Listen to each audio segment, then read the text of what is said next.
এই বিড়ি খেতে খেতে শেষ করে দিবে, এই মোবাইল টিপতে টিপতে হায়াত শেষ করে দিবে। এই জন্য 9 মাস লাগাইলাম। একটা ছেলে হইলেই ভাবো ভাই, একজনই ভাবো। একজন চাচাই ভাবেন, যারা চা দোকানে আড্ডা দেন আপনারাই ভাবেন চাচা। শেষ বয়সটা বুঝি আল্লাহ তাআলা আপনারে এই শুধু এমনি বসে থাকতে দিছে না, আর কোনো দায়িত্ব ছিল না। নবী সাল্লাল্লাহু আলাইহি ওয়াসাল্লামকে আল্লাহ তাআলা কোরআনে আছে বলছেন, ওয়া'বুদ রাব্বাকা হাত্তা বন্ধু মৃত্যু আসা পর্যন্ত আপনি আপনার রবের ইবাদত করতে থাকেন। তাহলে নবীজি কি বলছে? মৃত্যু আসা পর্যন্ত বন্দিগির উপরে থাকেন। আর আপনারে কইছে বিকাল টাইম বন খান আর চা খান, ঠিক না? তা আপনি তো এইভাবে জিন্দিগি সাজায় ফেললেন যে প্রতিদিন বিকাল বেলা চায়ের দোকানের আড্ডা, বিড়ির আড্ডা, নাটক, সিনেমা, টেলিভিশনের আড্ডা। ছেলেরা তোমরা তো ভাই জিন্দিগি এটাই বানায় নিলা যে শুধুই আড্ডা, শুধু খানার টাইমে একটু খানা, ঘুমের টাইমে কিছুক্ষণ ঘুম, টয়লেট, বাথরুম, আর বাকিটার সময় শুধুই আড্ডা, শুধুই আড্ডা। এ কেমন জিন্দি? আল্লাহ তাআলা এর জন্য বলছে, বান্দা বলো তুমি কি এই ভেবেছ? ওয়া আন্নাকুম ইলাইনা লা তুরজাউন। এবং আল্লাহ জিজ্ঞেস করলেন, এটাও কি মনে করেছো যে আমি আল্লাহর কাছে তোমাকে আসতে হবে না? এই মনে করছো তুমি?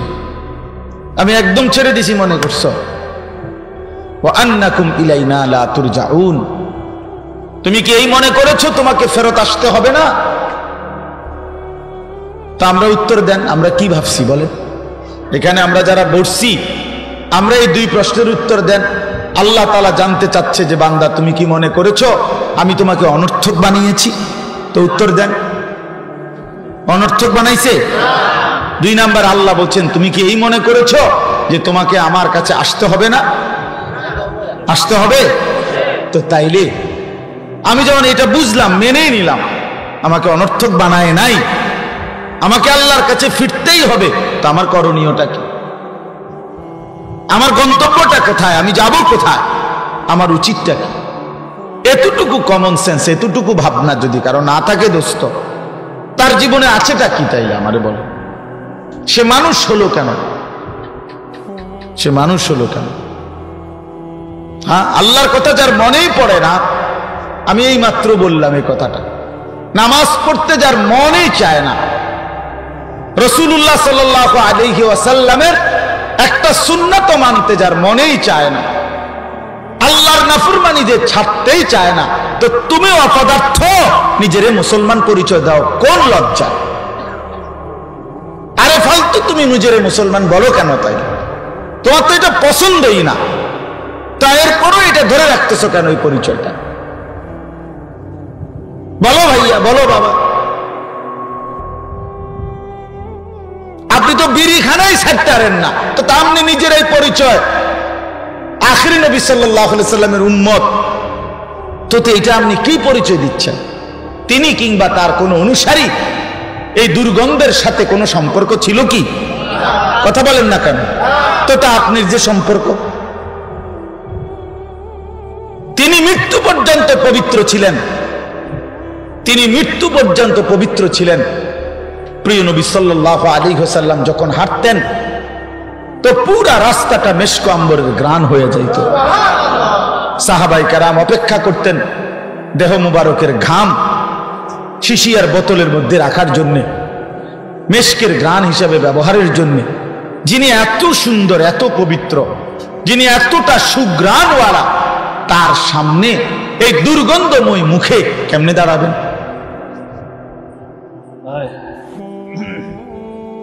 কেমনে? ছেলেরা বলো ভাই, এই নাপাক শরীর পেশাব করে পানি না, ঠিক মতো টয়লেট পেপার ব্যবহার করো না, পেশাব পায়খানা করে পবিত্র হয় যেভাবে শরীয়ত সম্মত ভাবে, তার কোনো ধার ধারণাই। ফরজ গোসল, গোসল ফরজ হইলে, বীর্যপাত হইলে শরীয়তে যেভাবে গোসল করতে কইছে, নবী সাল্লাল্লাহু আলাইহি সাল্লাম যেভাবে গোসল করতে বলছে, ফরজ গোসল যেভাবে, সেটার কোনো পাত্তাই নাই। সাবান ডইলা লাইলা, পানি ছেড়ে দিলা, পানি ঢাইলা লাইলা, তোমার কাছে তো মনে হয়েছে শরীর পরিচ্ছন্ন তো হয়েছে, ঠিক আছে, কিন্তু পবিত্র তো হয় না। পবিত্রতার পরিচ্ছন্নতা তো এক কথা না দোস্ত। পবিত্রতা হয় শরীয়ত সম্মতভাবে, পরিচ্ছন্ন হয় যে কোনো ভাবে। পরিচ্ছন্ন তো হতেই পারে, কিন্তু পবিত্রতা তো ভিন্ন জিনিস। ইন্নাল্লাহা তাইয়্যিব লা ইয়াকবালু ইল্লা তাইয়্যিবান। নবী সাল্লাল্লাহু আলাইহি সাল্লাম বলেন, আল্লাহ তাআলা পবিত্র, পবিত্র ছাড়া তিনি কোনো কিছু কাউকে কোনো কিছুকেই গ্রহণ করেন না। হাদিস এটা। নবী সাল্লাল্লাহু আলাইহি সাল্লাম বলেন, লা তুকবালু সালাতুন বিগাইরি তুহুর। পবিত্রতা অর্জন ব্যতীত কোন নামাজ কবুল হবে না। নবীজি সাল্লাল্লাহু আলাইহি সাল্লাম বলেন, আত-তুহুরু শাতরুল ঈমান। পবিত্রতা ঈমানের অর্ধাংশ। নবী সাল্লাল্লাহু আলাইহি ওয়াসাল্লাম বলেন, মিফতাহুস সালাতি তুহুর। পবিত্রতা নামাজের চাবি। এত হাদিস শুনলেন, এত হাদিস শুনলেন। এই জন্য দয়া করে আমার বাপ আল্লাহর কথা শুনেন এই দিল নিয়ে, যে আসলে আমি করছি কি, আমার উচিত কি, আমার পরিচয়টা কি, আমার করণীয়টা কি, আমার জিন্দিগিটা কি, আমার কে পাঠাইলেন, কেন পাঠাইলেন, তিনি আমার কাছে কি চাচ্ছেন। এতটুকু বিবেক যদি আমরা না খাটাই, আমাদের মুসিবত দিন দিন বাড়বে, বাড়তেছে, দিন দিন আরো বাড়বে। আমাদের উপরে পেরেশানি বাড়বে, পেরেশানি বাড়বে। এই জন্য মেহেরবানি করে অনেক যুবক ভাই, আলহামদুলিল্লাহ, অনেক বাবা চাচারাও বসছেন, অনেক মহব্বত করে আপনারা বসছেন। আপনাদের কাছে আমার অনুরোধ রইল, ভাইয়া বাবা, নিজের উপরে রহম করেন। এটা আমি সব সময় বলি, নিজের উপরে দয়া করেন। আল্লাহর ওয়াস্তে এই পৃথিবীর যদি কোনো উপকার নাও করতে পারেন, কমপক্ষে নিজেরে বরবাদ করেন, নিজের উপরে দয়াটা তো করেন। রাসূলুল্লাহ সাল্লাল্লাহু আলাইহি ওয়াসাল্লাম বলেন, বলছে উম্মত শোনো, আমি রসুল তোমাদের সাথে কেমন, আমার উদাহরণ তোমাদের সাথে, আমার উম্মতের সাথে আমার উদাহরণটা কেমন। নবীজি নিজে বলছে, কয় যে একটা জায়গায় লাকড়িরাই একত্র করে আগুন ধরাইছে, ধাউ ধাউ করে আগুন জ্বলতেছে, চারদিকে পাখি, আরে ওগুলারে কি কয়, সাদা সাদা, এই যে উড়ে উড়ে আসে যে আগুনে পড়ে, উলু উলু, সাদা সাদা যে পোক, এগুলো খুব খুশিতে আনন্দে, মানে ফুর্তির মতো করে উড়ে উড়ে আসে কি করে, আগুনে পড়ে। তো আল্লাহ নবী সাল্লাল্লাহু আলাইহি সাল্লাম বলেন, এই আগুনের একটা গর্ত বানাইছে, একটা গর্তের মধ্যে আগুন লাগাইছে, আর অনেকগুলো মানুষ চারদিকে গোল হইয়া, এই আগুনের চারদিকে গোল হইয়া ইচ্ছা করে স্বেচ্ছায় খুশি খুশিতে এই আগুনে ঝাঁপ দিতে চাইতেছে। রাসূল সাল্লাল্লাহু আলাইহি সাল্লাম বলেন, খোদার কসম উম্মত, আমি মুহাম্মদ সেই নবী, আমি চাচ্ছি সেই আগুনের পার থেকে তোমাদের কোমরে জড়াইয়া ধরে ধরে তোমাদের একজন একজন করে বাঁচাইতে। আমি এই পরিমাণ ফিকির নিয়ে আসছি, আমি এই জন্য আসছি আমার উম্মতের এক এক সদস্য জাহান্নাম থেকে বেঁচে যান, জাহান্নাম থেকে বেঁচে যান, একজন একজন সকলকেই জাহান্নাম থেকে বাঁচাইতে চাইছেন তিনি, সকলকে। এই জন্য বাপ, এটা জরুরি বিষয়, এটা বুঝা দরকার। ছেলেরা তোমরা বুঝতেছ না, বাবারাও বুঝতেছেন না। নিজের কর্তব্য, নিজের গন্তব্য, নিজের করণীয়, নিজের পরিচয় কি। ছেলে বিদেশ, এটা তো আমাদের কোনো পরিচয় না। মেয়ে বিয়ে দিচ্ছেন, এটা তো আমাদের কোনো টাইটেল হইতে পারে না। আপনি বাড়ির বিল্ডিং করছেন, এটা তো বিশ্বাস করেন, এটা তো মানুষের কাছে কনের কিচ্ছু না। তো মানুষ কি মাটির তলে থাইনি, তো তার এটা কিতা করলেন, আপনি বাইক ঘর করছেন, তো কি আপনি ঘর করতেন নাকি বাইক গাছ নিয়ে লাগাবেন? তো এইটা করে মানুষের বলার কি আছে, এটা বাড়ির বিল্ডিং করছি তো করছেন কি, আর মানুষ কি বই বই সিরা চাবাইছে নাকি? হ্যাঁ বলেন না, এটা সহজ কথা না। এটা আমি মেয়ে বিয়ে দিছি, তো মানুষ মেয়ে বিয়ে দিছে না। আমার ফুট বিদেশ, তো বিদেশ হলে কিছে, আপনার ফুট বিদেশ হলে আপনার ফুটে ইটালি থাকে, তো কিছে, ইটালিটা মনে করেন আপনার বাইক, তো কি এতে কি? ইটালি আপনাকে বাড়িটারে ইটালি মনে করে, তো লাভ কি এতে? আপনি আর কোনোদিন মরতেন না নাকি?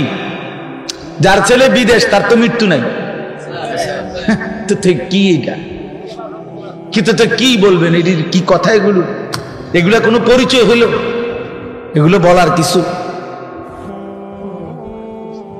এ তো কোনো পরিচয়ই না। আল্লাহ তাআলা এখানে বলছেন পরিচয় তো হবে ইন্নানি মিনাল মুসলিমিন।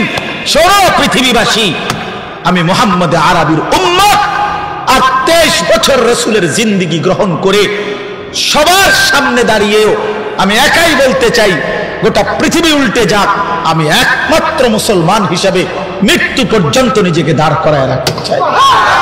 अगरचे बुत है जमात की आस्तीनों में, मुझे है हुक्म खुदा ला इलाहा इल्लल्लाह। এটা বুঝছেন না কি কইছে?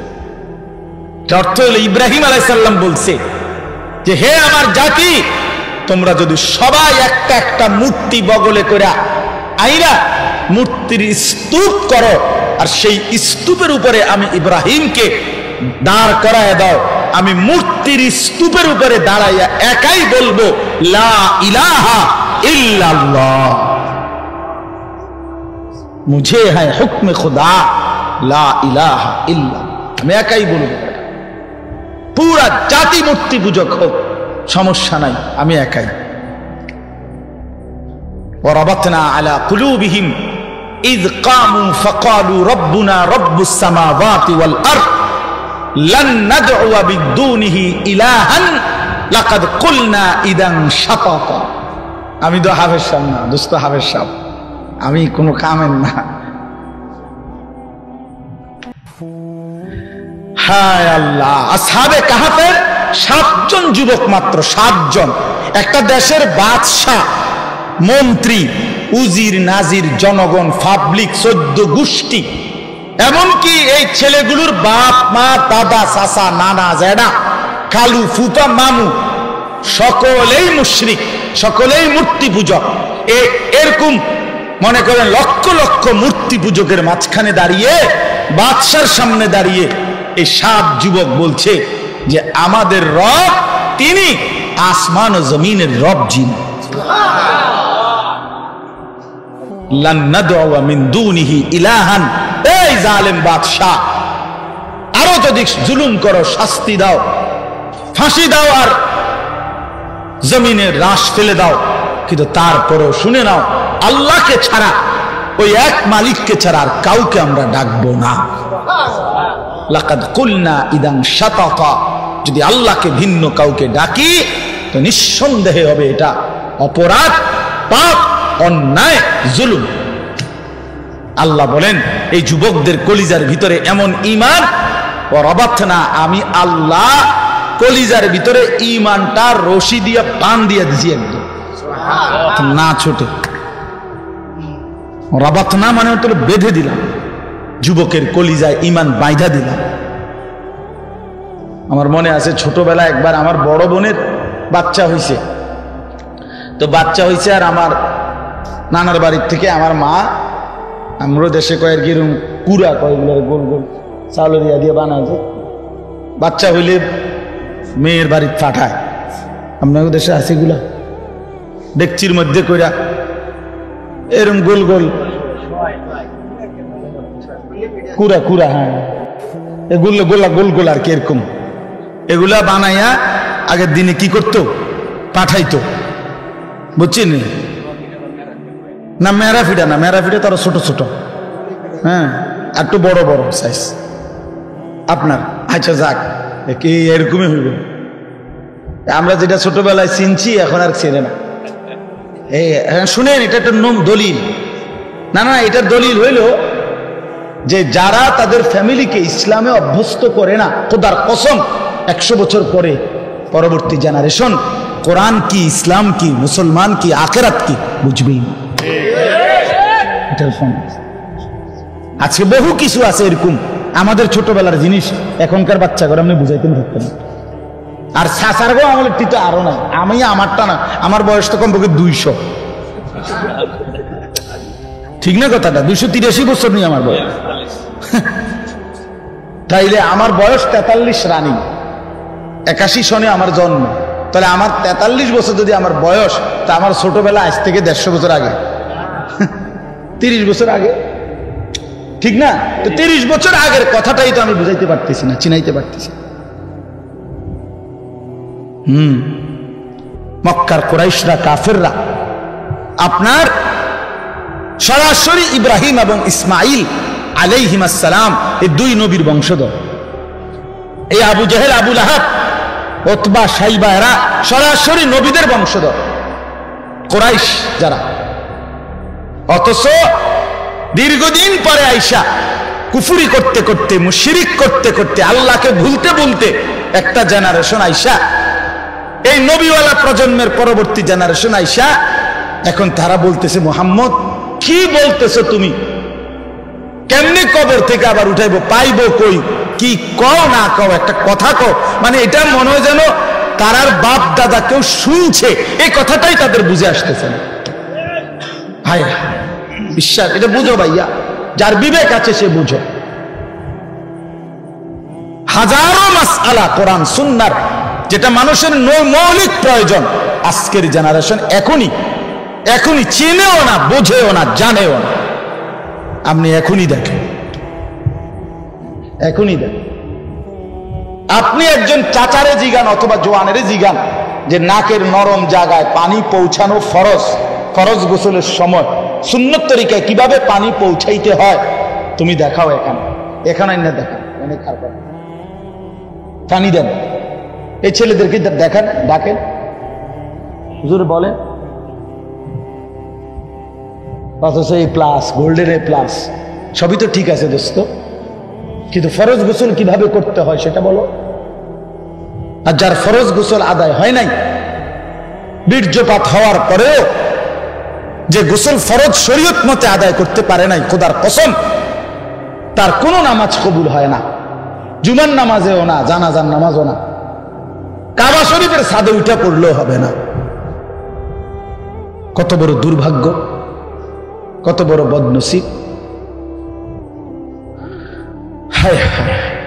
এই জন্য বললাম, কোন ফ্যামিলি, কোন জেনারেশন গ্যাপ হয়ে গেলে, অর্থাৎ আমার দাদা, তাহলে এরপরে আমার আব্বা, আমার দাদা 5 ওয়াক্ত নামাজ পড়তেন, মৃত্যুর সময় শেষ গ্রামের মসজিদ ছোট্ট ছিল, দাদা নিজে ভাঙ্গা নতুন মসজিদ করছে, কইরা রমজান মাস পুরা মসজিদে এতেকাফের ছিল, আল্লাহ বিল্লাহ করছে। রমজান মাস রোজা শেষ হয়েছে, ঈদের দিন আমার দাদা ঈদের নামাজ পড়া এসে আমার চাচারে বলছে, আমি শ্বশুর বাড়ি যাবো, আমার একটা রিস্কায় নেবে। আমার চাচা উড়াই দিছে কথাটা, আরে আপনি আব্বা বুড়া মানুষ, আপনি শ্বশুর বাড়ি কীর্তেন যাবেন, আপনি আজকে ঈদের দিন আমগোর লগে খাইবেন দাইবেন। কয় না, আমি আজকে যামুই, বুড়া মানুষ। তো আমার স্বাস্থ্য বাইরে কইছে, নাতি তুই দাদার লগে চল, ধরে হাতে ধরে কইছে, তুই দাদারে লইয়া চল, দাদা আজগা শ্বশুর বাড়ির যামু। ও গেছে গা জোর করে হাঁটতে হাঁটতে, মাছ পথে কতটুক গিয়া দাদা ঘুরাইয়া পড়ছে। সন্ধ্যা হইবার আগে আগেই দাদা কবরে চলে গেছে, দাদা শ্বশুর বাড়ি গেছে। তা আমার আব্বা আলেমে দ্বীন ছিলেন, মৌলানা সাহেব ছিলেন, আমার ঘরে মাদ্রাসায় পড়াইছেন। 5 ভাই আমরা মাদ্রাসায় পড়ছি। তো এখন আমার 2 ছেলে, তো 2 ছেলেই মাদ্রাসায় পড়ে। তো একটা জেনারেশন থাকতে হয়। এখন যদি এমন হয় যে আমি আইসা এখন আমার ছেলে, তারে আমি দিন শিখাইলাম না, তো হতে পারে আমি বাপ আলেমের কারণে হেতে বেটা ঠিক আছে, যদিও আলেম হয় নাই, কিন্তু নামাজ রোজা কিছুটা চিনে, কারণ ওই যে তার আব্বা যে হুজুর। কিন্তু এরপরে যে এর ছেলে হবে, কথা বুঝছেন না, হে অথবা তারপরের জন আইসা তো ইসলাম চিনবেন, কোরআন চিনবেন, নামাজ চিনবেন। লানতটা তো দেখা যাবে আর পরে না, অভিশাপটা তো দেখা যাবে। আজকে যারা ছেড়ে দিচ্ছে ছেলেকে, নিজের স্ত্রী নিজের মেয়েকে বেপর্দা ছেড়ে দিল, ছেলেটাকে বেনামাজি অবস্থায় মেনে নিল, বিশ্বাস করেন এখনে না হয়তো টের পাইলেন না আপনি, কিন্তু এটার ফলাফল টের পাবে 50 বছর পরে, 100 বছর পরে। এর পরের জেনারেশন আর নামাজ কাকে বলে, আখিরাত কাকে বলে এটাই বুঝে। কি পরিমাণ মুসলমান মনে করেন আজকে এই মাত্র আবু হানিফ ভাই কোরআনুল কারীম তেলাওয়াত করছে, আপনাদের দিলে লাগছে না? আচ্ছা আপনি এবার ইনসাফের সাথে বলেন কি পরিমাণ মুসলমান আল্লাহর কোরআনটা দেখে দেখে সহি শুদ্ধই পড়তে পারে না? এখনকার এই মজমাতে কি পরিমাণ মুসলমান? বেশি হবে, বেশি হবে। এখানে পড়তে পারে না শুদ্ধ। আমারও এই মাদ্রাসার নুরানির বাচ্চা যারা, তারা ইন্টারভিউ নেবে, আমরা বাদ, আমরা গুড়া ফোলা ফাইন যেগুলা, এরা ইন্টারভিউ নিবে। কি পরিমাণ পারে না কোরআন সে। এখনই বাংলাদেশের বয়স 53-54 বছর, তাহলে 53-54 বছরের ব্যবধানে একটি জাতির এই পরিমাণ মুসলমান যদি আল্লাহর কোরআন পড়তেই না পারে, পরবর্তী 50 বছর পরের জেনারেশন তো কোরআন কাকে বলে চিনবেই না। হাজারো লক্ষ মসজিদে বাংলাদেশে আপনি ঘুরে ঘুরে দেখেন, লক্ষ লক্ষ মসজিদে, হাজার হাজার মসজিদে যেদিন থেকে এই কোরআন শরীফটা ওই তাকে থুইছে, সেদিনের পর থেকে গত 10 বছরে 5 বছরে কেউ কোনোদিন ছুঁয়েও দেখে নাই, ধরেও নাই। এটার মধ্যে কত আতো বুলা এমন কোরআন শরীফ নাই। তাহলে এগুলো কার জন্য? কেন কিনলো, কেন বেচলো, কেন রাখলো এখানে, কেন ছাপাইলো বলেন? وقال الرسول يا رب إن قوم اتخذوا هذا القرآن مهجورا। রব্বুল আলামিন বলেন, রসুল আমার কিয়ামতের দিন বন্ধু আল্লাহর কাছে বলবে, রব্বুল আলামিন 23টা বছর মাওলা এই কোরআনকে আপনার কাছ থেকে গ্রহণ করতে গিয়ে আমি মুহাম্মদ দিনের পর দিন, রাতের পর রাত কষ্ট করেছি। কি পরিমাণ পাথরের আঘাত সয়েছি মাওলা আপনি জানেন। তায়েফের রক্ত আমার, উহুদের দান দান শহীদ আমার, পেটের মধ্যে 2টা পাথর বেঁধে আমি এতটা কষ্ট করে যেই কোরআন আপনার কাছ থেকে গ্রহণ করে আমার উম্মতের কাছে রেখে গেছি, উম্মতের এরা এরা এরা এরা এই লোকগুলো আল্লাহর নবী দেখিয়ে বলবেন, আল্লাহ এই লোকগুলো আমার সেই মেহনতের 23 বছরের কষ্টের কোরআন মাহজুরা নিজের জীবন থেকে বিতাড়িত করে দিয়েছে, পরিত্যক্ত করে দিয়েছে। আমি এর বিচার চাই। হ্যাঁ, নবী সাল্লাল্লাহু আলাইহি ওয়াসাল্লাম সরাসরি মুকদ্দমা দায়ের করবে। তখন কি জবাব দিবেন? আপনি বলবেন, ইয়া রাসূলুল্লাহ আমার জন্য সুপারিশ করেন। নবী বলবেন, উম্মত আমি তো তোমার জন্য বিচার প্রার্থী। বুঝেন নাই বাপ? তো কে সুপারিশ করবে তাহলে? কোরআন শরীফের আয়াত, সূরা ফুরকানের আয়াত।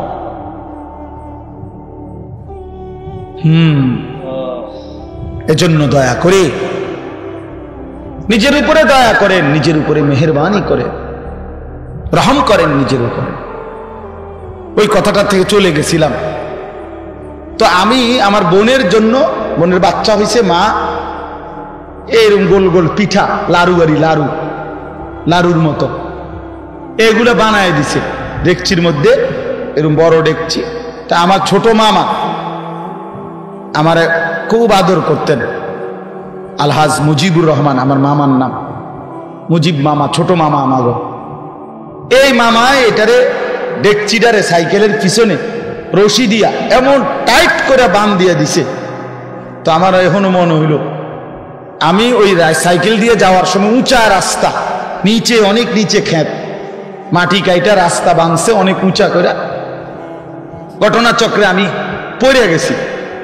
পড়ে যাওয়ার পরে এই সাইকেল সহ গইরেতে গইরেতে একদম নিচে, সাইকেলও পড়ছে আমিও পড়ছি। তো পয়লা ব্যথাও পাইছি। উইটা সাইকেল যখন উইটা সোজা করাইছি নিচে খেতে আর কি, কিন্তু দেখলাম সাইকেলের ক্ষতি হয়েছে, মাগর ওই যে ডেকচিটা এমন এটা এক আল্লাহ বলছেন ইয়া মাশারাশ শাবাব, হে যুবক সমাজ, আলাইকুম বিল আখিরাহ, তোমরা মজবুতির সাথে আখিরাত তালাশ করো। তিনি বলেন কাসীরান রাআইনা মান তালাবাল আখিরাহ ফাআদরাকাহা মা'আদ দুনিয়া। উনি বলেন কসম শুনো হে যুবক, আমি অসংখ্য যুবককে দেখেছি যারা যৌবনকালে আখিরাত তালাশ করছে, আল্লাহ তাদেরকে দুনিয়াও মিলায়া দিছে। আখিরাত তো পাইছেই, দুনিয়াও পাইছে। ওয়া মা রাআইনা আহাদান মান তালাবাদ দুনিয়া ফাআদরাকাহা মা'আল আখিরাহ।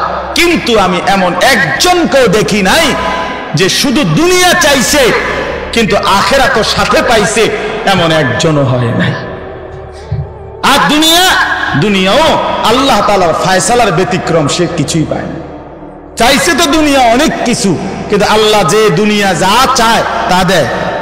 কথা বলেন না কেন? আমরা প্রত্যেকে দুনিয়া যে যা চাই, আমাদের যখন যা মন চায় দুনিয়া তাই আল্লাহ দেয়, এটা কি? তাইলে এটা তো জান্নাত।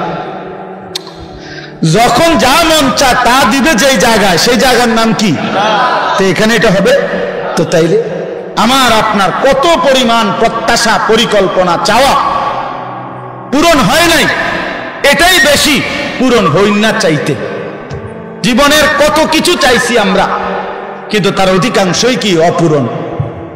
তাইলে আমি তো চোখে দেখতেছি প্রতিদিন যে আমার আল্লাহর ফয়সালাই কার্যকর হয়, যা করে আল্লাহই করে, আল্লাহই করে, আল্লাহই করে, আল্লাহই করে। বন্ধু, আমি যা দেখি তাও আল্লাহর হাতে, আমি যা দেখি না তাও আল্লাহর হাতে।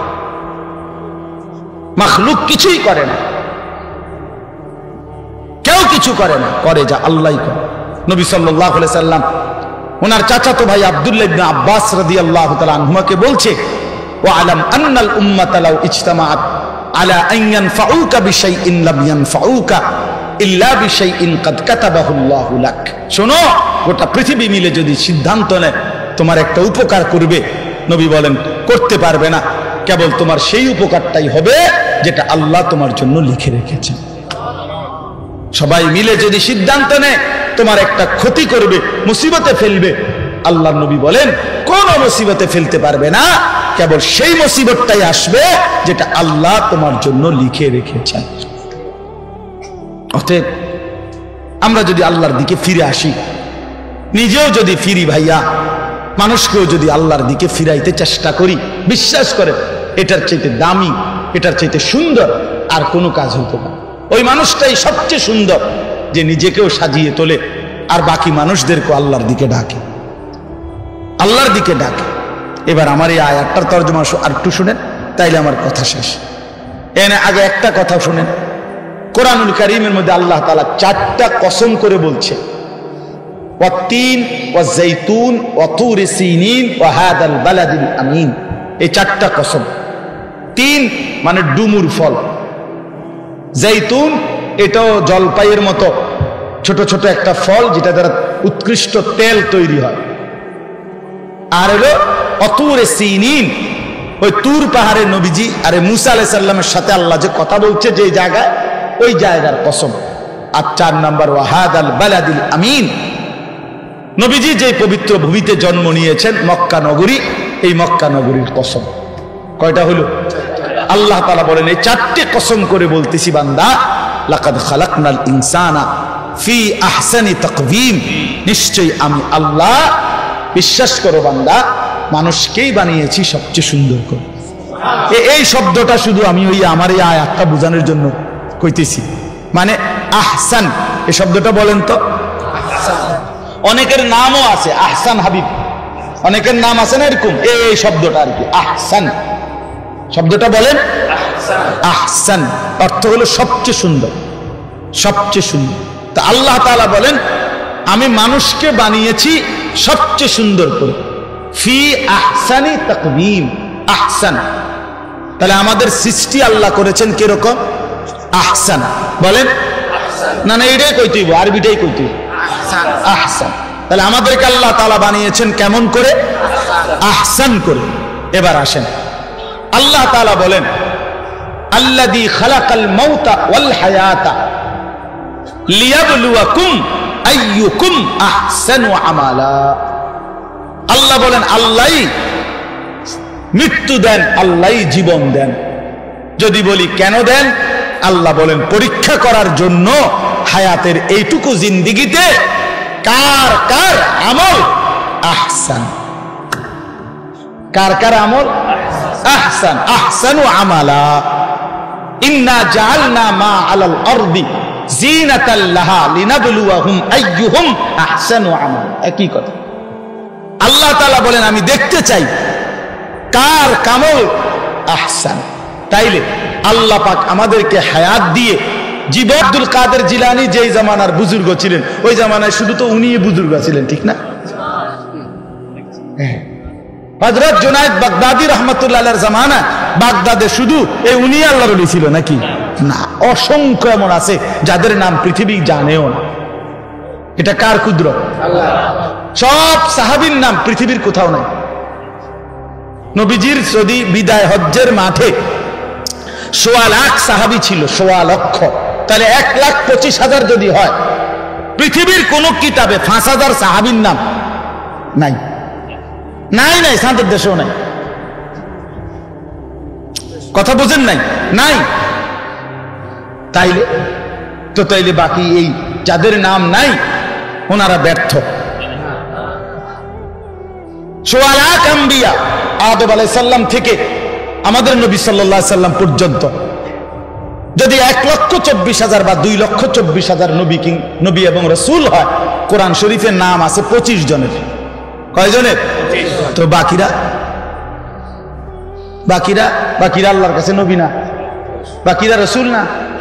হ্যাঁ, তার নাম হইতই বইরা, এটা কোনো জরুরি না, এটা কোনো বিষয়ই না রে ভাইয়া।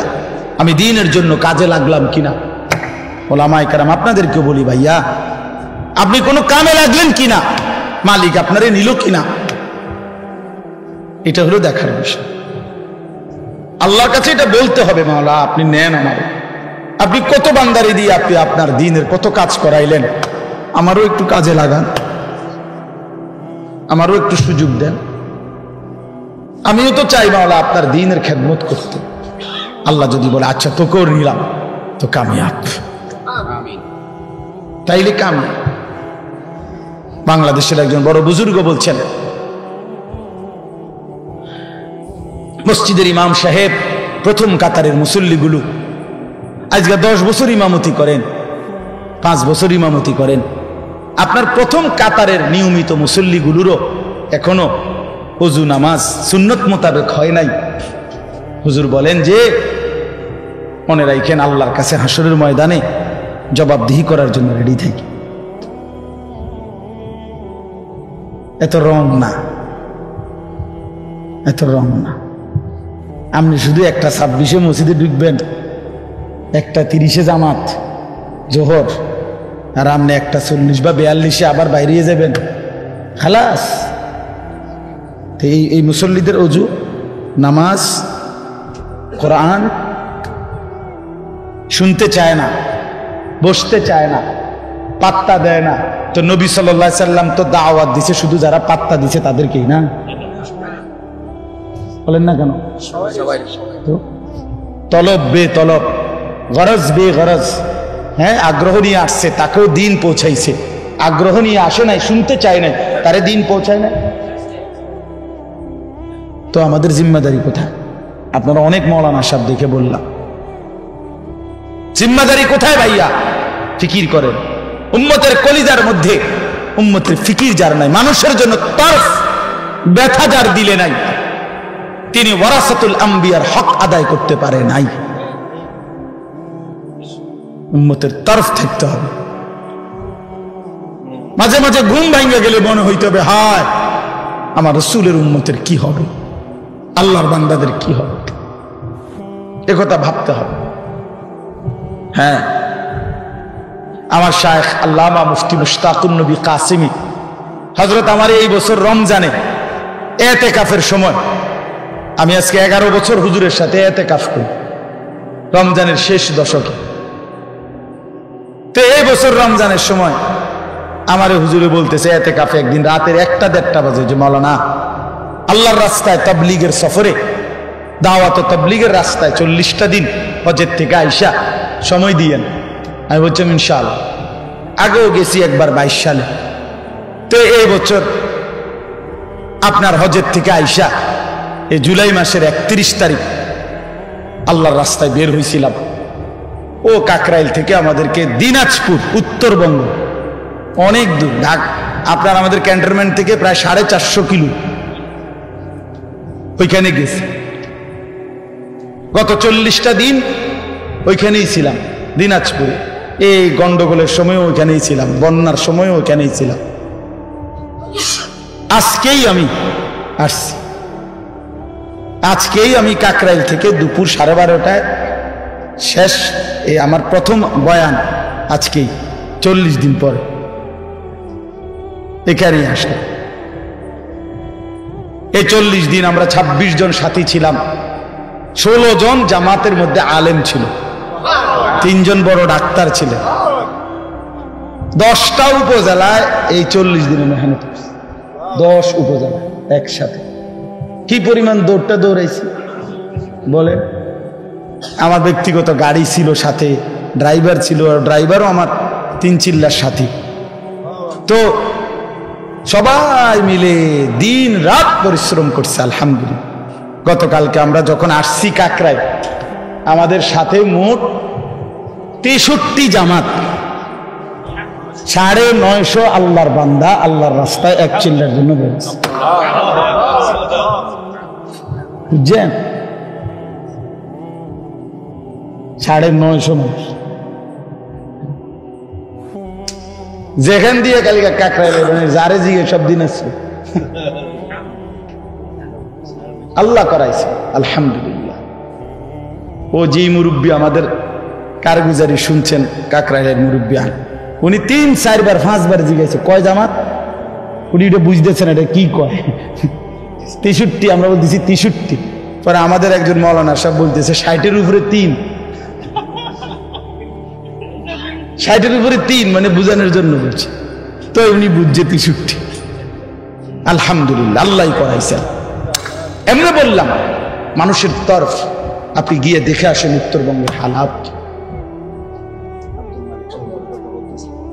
হ্যাঁ, তো হযরতের কথা বলতেছিলাম। হযরত মাওলানা আব্দুল মালিক সাহেব সারা পৃথিবী বিখ্যাত আলেম। আমি হুজুরের জবানে শুনছি, নিজে সরাসরি এই বয়ান আমি শুনছি। হুজুর বলছেন আহসানের অর্থ হলো এই আয়াতে যে আল্লাহ যে বলছে আমি হাসরের ময়দানে বিনিময় দেব আহসান। বলেন না কেন আহসান? এই আহসানের মানে কি?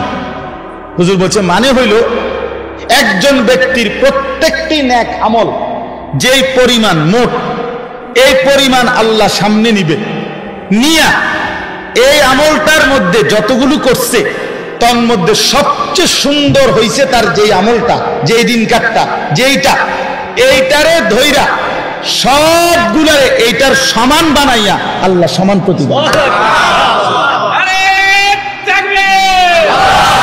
বুঝছেন না হিসাব?